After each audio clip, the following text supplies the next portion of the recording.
Hi friends, welcome to our channel. Latest updates కోసం friends ఛానల్ని subscribe చేసుకోండి friends. And పక్కనే ఉన్న బెల్ ఐకాన్ని క్లిక్ చేసి ఆల్ ఆప్షన్ని సెలెక్ట్ చేసేయండి. ఇక ఇంట్లో అయితే అందరూ కూడా అవని పేరును మారు మోగిచ్చేస్తూ ఉండటంతో అమ్మమ్మ గారు అయితే మూతి 36 వంకలు తిప్పుకుంటూ ఉంటే పక్కనే ఉన్న పల్లవి కూడా ఏంటో ఒక్క పని చేస్తే చాలు ఇంటిల్లాది పాది చెక్క భజనే చేస్తూ ఉంటారు. ఇదంతా కూడా ఈ ఒక్కరోజేలే, ఎప్పుడెప్పుడు మళ్ళీ మళ్ళీ దొరుకుతుందా, ఎప్పుడెప్పుడు ఇరికిస్తానని నేను కూడా రెడీగానే ఉన్నాను కదా అని చెప్పేసి పల్లవి కూడా అనుకుంటూ ఉంటుంది. ఇక అక్షయ్ అయితే ప్రేమతో అవనికి థ్యాంక్స్ అవని అని చెప్పేసి చెప్పంగానే భార్యాభర్తల మధ్య బాధ్యత, అభిమానం, ప్రేమ, గౌరవం ఉండాలి తప్ప థ్యాంక్స్లు, సారీలు ఉండకూడదు అండి, ఇది నా బాధ్యత అని చెప్పేసేసి అవని అంటూ ఉంటుంది. ఆ మాటలకు అక్షయ్ ఎంతగానో పొంగిపోతూ ఉంటాడు. ఇక మార్నింగ్ అవ్వంగానే అవని గార్డెన్లో ఉన్న మొక్కలకి వాటరింగ్ చేస్తూ ఉంటుంది. ఈ లోపల అనాథాశ్రమంలో ఉన్న ఆ లేడీ వార్డెన్ అయితే రావటంతో, ఏంటండి ఇలా వచ్చారు, నేనే ఆశ్రమానికి వచ్చి పిల్లలందరినీ కూడా ఒకసారి పలకరిద్దామని అనుకున్నాను, కానీ ఈ మధ్య నాకు కుదరటం లేదు, డబ్బుల కోసం వచ్చారా, 10,000 12,000 ఉన్నాయండి, ఒక్క నిమిషం ఆగండి తీసుకొని వస్తాను అని అనగానే, లేదు మేడం అని అనగానే, ఏమైంది, ఎందుకు అలా ఉన్నారు, డల్గా మాట్లాడుతున్నారేంటి అని అనగానే, మేడం 10,000 12,000 ఇస్తే తొలగిపోయే సమస్య కాదు మేడం, అక్కడ జరుగుతుంది అని చెప్పేసి అనగానే, ఏమైంది అని అనగానే, ఆశ్రమంలో ఒక పాపకు హార్ట్లో హోల్ ఉంది అని చెప్పేసి తెలిసింది, తనకి అర్జెంటుగా ఆపరేషన్ చేయాలి అని అంట, ఆపరేషన్ చేయకపోతే పాప పరిస్థితి ఏమవుతుందో కూడా తెలియదు అని చెప్పేసి అంటున్నారు. ఎంతోమందికి అడిగి చూశాను, కానీ ₹1,00,000 లోపలే అంతా కూడా డబ్బులు పోగాయి, మీ దగ్గరికి వస్తే పాప ప్రాణాన్ని కాపాడుతారని ఇలా వచ్చాను అని చెప్పేసి అనగానే, ఇక వెంటనే అవునా, సరే అయితే ఇప్పుడు ఏం చేయాలో కూడా అర్థం కావటం లేదే అని చెప్పేసి అవని అనుకుంటూ ఉంటుంది. ఈ డిస్కషన్ అంతటినీ కూడా పల్లవి అప్పుడే కిందకి వచ్చి తొంగ చూడకోకుండా పక్కన చాటుగా అన్ని మాటలు వింటూ ఉంటుంది కదా. ఇక అవతల పాప ప్రాణాలు ఏమవుతాయో అమ్మా, మీరు పెద్దవాళ్ళు, మీరు అనుకుంటే ఒక నిండు ప్రాణాన్ని కాపాడొచ్చు, పాప హార్ట్ ఆపరేషన్ని మీరు చేసి పాప ప్రాణాలని మీరు కాపాడొచ్చమ్మా అని చెప్పేసి వార్డెన్ ఎంతగానో రిక్వెస్ట్ చేస్తూ ఉంటుంది. సరే అయితే నువ్వు అంతలా భయపడకు, బాధపడకు, ఇప్పుడే నేను వెళ్ళొస్తాను, ఒక్క నిమిషం ఆగు అని చెప్పేసి పాప గురించి ఆలోచించి ఒక క్షణం కూడా ఆగుకోకుండా డైరెక్ట్గా వెళ్ళి కబోర్డ్లో డబ్బులు తీసుకొని వచ్చి 10 లక్షల రూపాయలు ఆ పాప కోసమైతే ఇస్తుంది. నేను హాస్పిటల్కి వస్తాను, ముందు నువ్వు ఆపరేషన్కి అన్ని ఏర్పాట్లు చేయించు అని అనగానే, అలాగేనమ్మా అని చెప్పేసేసి ఆవిడైతే వెళ్ళిపోతుంది. అబ్బబ్బబ్బబ్బా, ఈ అవని అక్క ఎప్పుడెప్పుడు దొరుకుతుందా అనుకున్నాను, భలే దొరికేసిందిలే అని చెప్పేసేసి పల్లవి హ్యాపీగా లోపలికైతే వెళ్ళిపోతుంది. అయితే ఈ లోపల అమ్మమ్మగారు వచ్చి, ఏంటి మనవరాలా ఇంత సంతోషంగా ఉన్నావు, ఏమైంది అని అనగానే, ఏం చెప్పమంటావు అమ్మమ్మ అని అంటూ ఉంటే, ఏదో ఒకటి త్వరగా చెప్పు, నేను కూడా హ్యాపీగా ఫీల్ అవుతాను అని అనగానే, నువ్వు హ్యాపీగా ఫీల్ అవ్వవు, ఇక బాధపడుతూ ఉంటావు అని అనగానే, అవునా నేనెందుకు బాధపడతాను అని అనగానే, ఏం చేస్తాను, మావయ్య గారు అలానే ఇక అక్షయ్ బావ గారు ఎంతగానో ఉదయం వెళ్ళి ఈవినింగ్ దాకా ఎంతగానో స్ట్రెస్కి గురి అయ్యి డబ్బులు సంపాదిస్తున్నారు, కానీ ఆ అవని అక్క డబ్బులు మొత్తం ఇష్టానుసారం నీళ్లు ఖర్చు పెట్టినట్టు ఖర్చు పెట్టేస్తుంది. ఇంటి ముందుకు ఎవరో వస్తే 10 లక్షల రూపాయలు ఇచ్చి పంపించింది, ఎందుకో ఏంటో కూడా తెలీదు. మీకు విషయం చెప్పనా, ఆ టైంలో మీరు ఇక్కడే ఉన్నారు, అత్తయ్య గారు కూడా ఉన్నారు, కానీ ఒక్కళ్ళకి కూడా చెప్పా పెట్టుకోకుండా 10 లక్షలు ఇచ్చింది అంటే అసలు అవని అక్క బయట ఏం చేస్తుందో, అంతంత డబ్బులతో తనకేంటి పనో అసలు ఏమీ అర్థం కావటం లేదు అని అనగానే, ఏంటి ఇంట్లో పెద్ద మనుషులు ఇంతమంది ఉండంగా 10 లక్షల రూపాయలు చెప్పా పెట్టుకోకుండా ఇచ్చిందా, చెప్తా ఇప్పుడు చెప్తే నా కోడలకే మళ్ళీ సపోర్ట్ చేస్తుంది, నా కొడుకును నా మనవడు వచ్చిన తర్వాత దీని సంగతి రాత్రికి చెప్తాను అని చెప్పేసేసి అమ్మమ్మ గారు అయితే వెయిట్ చేస్తూ ఉంటారు. ఇక అవని ఆవిడకి ఫోన్ చేసి, ఆపరేషన్కి రెడీ చేశారా, ఇప్పుడు ఎలా ఉంది అని అనగానే, ఆపరేషన్కి అన్ని ఏర్పాట్లు చేశారమ్మా, ఆల్రెడీ ఆపరేషన్ థియేటర్కి ఇప్పుడే పాపను తీసుకొని వెళ్ళారు అని అనగానే, అవునా, ఏమీ కాదు, పాప ఆరోగ్యంగా ఉంటుంది అని అనగానే, నీ చేతులతో డబ్బిచ్చావు కదమ్మా, పాప ఆరోగ్యం తప్పకుండా మెరుగుపడుతుంది అని చెప్పేసేసి ఇక ఆవిడ కూడా చెప్తూ ఉంటుంది. అవని ఇక తాను తీసుకొని అర్జెంటుగా డబ్బులు ఇచ్చానే, ఇవన్నీ కూడా మర్చిపోయి ఒక పాప ప్రాణాల్ని కాపాడుతున్నాను అన్న సంతోషంలోనే హ్యాపీగా మునిగిపోతూ ఉంటుంది.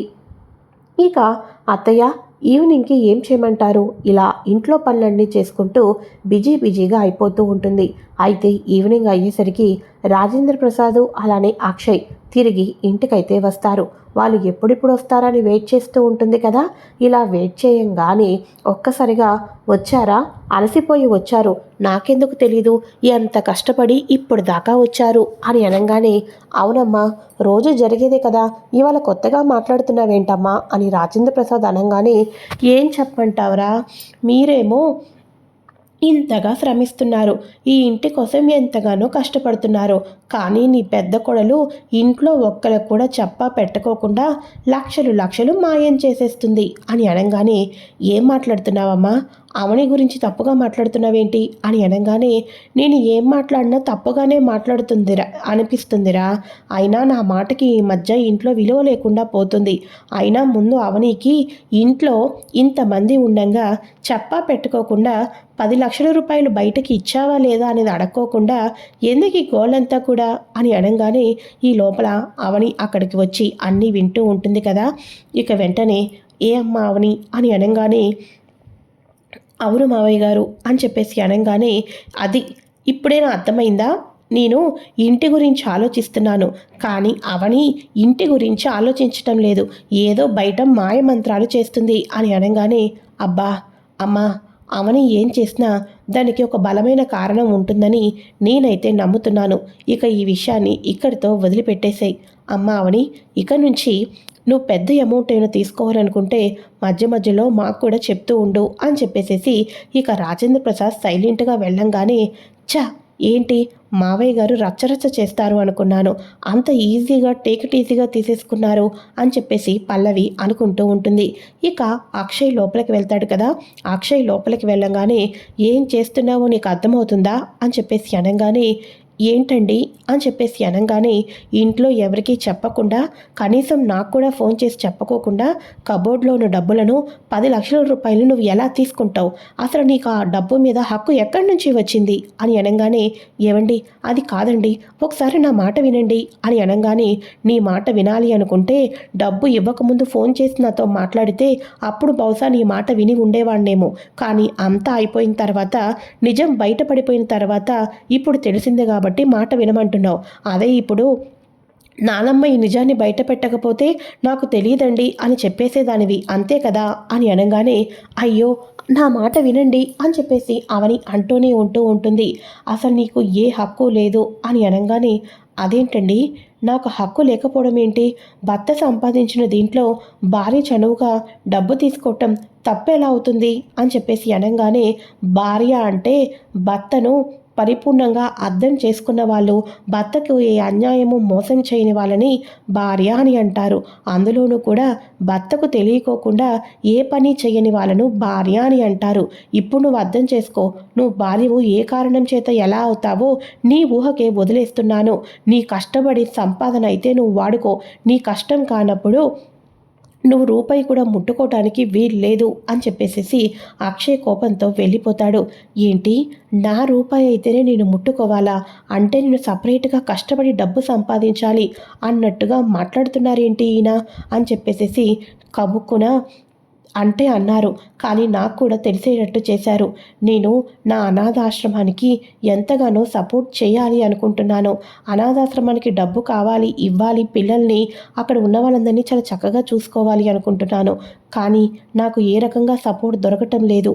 కానీ ఇప్పుడు అర్థమవుతుంది, నా కాళ్ళ మీద నేను కష్టపడి వచ్చిన శాలరీని వాళ్ళకైతే ఇవ్వాలి. అవును, నేను కూడా నాకు కాళ్ళ మీద నిలబడేంత శక్తి సామర్థ్యాలతో ఉన్న ఎంతో కొంత ఉద్యోగాన్ని చెయ్యాలి అని చెప్పేసేసి అవని అయితే డిసైడ్ అయిపోతుంది. ఈ విషయం ఉదయాన్నే ఇంట్లో వాళ్లకు చెప్తాను, ఉదయాన్నే ఇంటర్వ్యూకి వెళ్తాను అని చెప్పేసేసి అవని అయితే డిసైడ్ అయిపోతూ ఉంటుంది. అయితే ఇక ఇదిలా ఉండగా మార్నింగ్ అవుతుందా? మార్నింగ్ అవ్వంగానే ఇక ఇంట్లో ఉన్న వాళ్ళందరూ కూడా హాల్‌లో కూర్చొని న్యూస్ పేపర్స్ చదువుతూ ఇక కాఫీలైతే తాగుతూ ఉంటారు. ఇలా కాఫీలవి కూడా తాగుతూ ఉండంగా ఇంటికి ఒక లేడీ ఏడ్చుకుంటూ, కన్నీళ్లు పెట్టుకుంటూ తిన్నగా ఇంట్లోకైతే వచ్చేస్తుంది. "ఎవరమ్మా నువ్వు?" అని చెప్పేసి అనంగానే అవని దగ్గరికి వచ్చి కాళ్ళ మీద పడిపోతుంది. "అసలు ఎవరమ్మా మీరు?" అని చెప్పేసి అనంగానే, "నిన్న నా కూతురికి హార్ట్ ఆపరేషన్ చేయించింది మీరేనమ్మా. మీరు 10,00,000 రూపాయలు ఇచ్చి నా కూతురికి హార్ట్ ఆపరేషన్ చేయటం మూలాన ఈరోజు నా కూతురు ప్రాణాలతో బ్రతికింది. నా కూతురు ఉంది అంటే దానికి కారణం నువ్వే తల్లి. నువ్వే. నా కూతురికి డబ్బు ఇవ్వకపోతే నా కూతురు ఏమైపోయి ఉండేదో.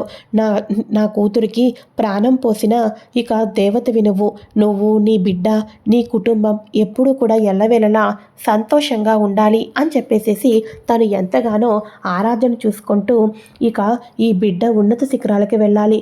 పుణ్యమంతా నీకేనమ్మా అని అనంగానే, "అవును బిడ్డ అని అంటున్నావు. బిడ్డను అనాథాశ్రమంలో ఎందుకు వదిలావు?" అని అవని అడుగుతూ ఉంటే ఇక అప్పుడు నేను మోసపోయానమ్మా. ఒక వ్యక్తి చేతిలో మోసపోయాను. పెళ్లి చేసుకుంటాను అని అన్నాడు. తల్లిని చేశాడు. తీరా పెళ్లి చేసుకుంటానని చెప్పేసేసి మోసం చేసి వెళ్ళిపోయాడు. ఇక అప్పటికే నేను గర్భవతిని అయిపోయాను. కానీ అప్పటికి గర్భవతిని అయిపోయి ప్రాణం మీదకి వస్తుందని చెప్పేసేసి బిడ్డను ఎవరికీ తెలియకోకుండా కనేసేసి అనాథాశ్రమంలో వదిలేసి వెళ్ళిపోయాను. చాలా దూరం వెళ్ళిపోయాను. మధ్య మధ్యలో తెలియకోకుండానే బిడ్డని చూసుకుంటూ ఆ బిడ్డని 6 నెలలకు ఒకసారి 3 నెలలకు ఒకసారి వస్తూ చూసుకుంటూ వెళ్తూ ఉండేదాన్ని. ఈరోజు వచ్చి చూసేసరికల్లా నా బిడ్డ గుండె నొప్పితోటి, గుండె జబ్బుతోటి హాస్పిటల్లో ఉంది అని చెప్పారు. కానీ ఇప్పుడు బిడ్డ ఆరోగ్యంగా డిశ్చార్జ్ అయ్యింది. ఇక ఎవరి గురించి ఆలోచించను. నా బిడ్డతోనే ప్రాణంగా బ్రతుకుతున్నాను. నా బిడ్డకు ప్రాణాన్ని పోశారు మీరు అని చెప్పేసేసి మీ కుటుంబం ఎప్పుడూ చల్లగా ఉండాలి, ఆనందంగా ఉండాలని చెప్పేసేసి కన్నీళ్లు పెట్టుకుంటూ, "అమ్మ ఇప్పుడే నేను ఆశ్రమానికి వెళ్ళి సంతకం చేసి బిడ్డను తీసుకొని వెళ్తాను. ఉంటానమ్మా" అని చెప్పేసేసి ఇక ఆ తల్లి అక్కడి నుంచి వెళ్ళిపోతుంది. ఇక వెంటనే రాజేంద్ర ప్రసాద్ కళ్ళల్లోంచి నీళ్లు తుడుచుకుంటూ, "అమ్మ చెప్పాను కదా, నా పెద్ద కోడలు ఏం చేసినా దాని పనికి ఏదో ఒక బలమైన కారణం ఉంటుంది అని చెప్పేసేసి అంటూ ఉంటారు. "అమ్మ అవని, నువ్వు చాలా మంచి పని చేశావమ్మా. ఒక తల్లి బిడ్డను కాపాడావు. ఇంతకాలం బిడ్డ అనాథ అనుకుంది. ఆ బిడ్డకు తల్లి ఉందని తెలిస్తే ఆ బిడ్డ ఎంత సంతోషపడుతుందో" అని అనగానే, "అవునత్తయ్య గారు, ఇంతకాలం అనాథగా ఉన్న బిడ్డకు తనకు కూడా ఒక తల్లి ఉంది. ఇక తనకు కూడా ఒక కుటుంబం ఉందని తెలిస్తే ఆ ఆనందమే వేరు. కానీ ఆ ఆనందాన్ని దేవుడు అందరికీ ఇవ్వడు. ఇచ్చినా కూడా కొంతకాలం వరకే ఉంచుతాడు. ఆ తర్వాత ఆనందాన్ని తొలగించేస్తాడు" అని చెప్పేసి తన తమ్ముడు, తన తల్లి తనకి దగ్గరవటం, తర్వాత దూరం అవటం అవన్నీ గుర్తు తెచ్చుకొని ఎమోషనల్ అయిపోతూ ఉంటే, "అమ్మ నువ్వు బాధపడొద్దమ్మా అవని" అని చెప్పేసి వాళ్ళ అత్తయ్య అంటూ ఉంటుంది. అయితే అక్షయ్‌కు ఇక అదృష్టం అందరికీ రాదు అని అంటే నిజంగానే అవనికి తమ్ముడు ఉన్నాడా? తాగిన మత్తులో పిచ్చి మాటలు చెప్పింది అనుకున్నాను కానీ తాగిన మత్తులో నిజాలే మాట్లాడిందా అని చెప్పేసేసి ఇక అక్షయ్ మనసులో అనుకుంటూ ఉంటాడు. "మావయ్య గారు" అని అనగానే, "ఏంటమ్మా అవని" అని చెప్పేసి అనగానే, "నేను నా భర్తకు 10,00,000 రూపాయలు అప్పు ఉన్నాను. నా భర్త ఏ హక్కుతో 10,00,000 రూపాయలు వాడుకుంటావని అన్నారు. నా కష్టార్జితం నేను సంపాదించుకోవాలి అన్నట్టుగా చెప్పారు.